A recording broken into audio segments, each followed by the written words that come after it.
Aubrey walked through the doors of the Congress Plaza Hotel and immediately felt a pit in her stomach. She turned to her husband Matt and said to him, "I really wish you would have booked a different place to stay after I told you what I found out about this place." Matt let out a small sigh, stopping before getting in line to check in. He didn't want to let his wife know, but as soon as he entered the building, he also felt a sense of dread. During check-in, they were handed keys to a room on the 12th floor. Aubrey whispered to her husband, asking him to get their room changed.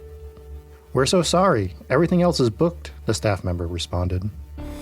Aubrey's body slumped a bit, and Matt picked up their bags and they headed to the elevator.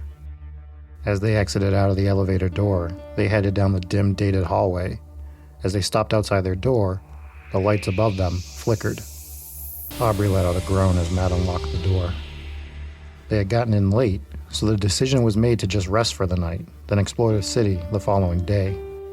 After unpacking, they both slipped into the bed and rolled over, facing separate directions, neither falling asleep quickly. After finally dozing off, Aubrey woke up to a slight knock on the door. She got out of bed and looked through the peephole. No one there. She opened the door and saw nothing. Her head turned down each side of the hallway, expecting to see a kid running from the scene of the crime. Yet, still no one was there. Slightly frightened, she grabbed a bottle of water, took a few moments to compose herself, and went back to bed. While thinking about the knocking, she started to drift back to sleep. Just as she was about to slip back into an uncomfortable slumber, she heard the word, "Hello," come from the bathroom. She sat up startled. Again, a slightly louder voice this time said, "Hello," from the bathroom. Her eyes widened. She shook her husband awake. What are you?" Aubrey cut Matt off. "Shut up, just listen." After a few seconds, the voice from the bathroom said in a growling snarl, "Hello," one more time. The couple looked at each other shocked. A tear came down Aubrey's cheek. Matt looked around and unplugged the lamp to use as a makeshift weapon.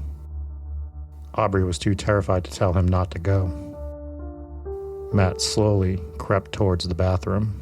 He flicked on the light and looked around. Nothing. As he looked back to his wife out the doorway, the light burst. The door slammed in the darkness. Aubrey heard a sickening thump hit the floor. The only part of Aubrey able to move was the tears trickling down her face. She sat there in the darkness. She wanted to call out to Matt but couldn't.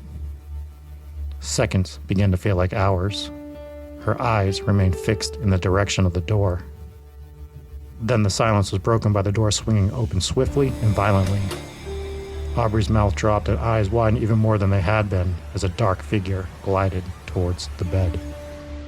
I'm Rob Coakley, and this is Hometown Ghost Stories, Chicago, Illinois, Part 2.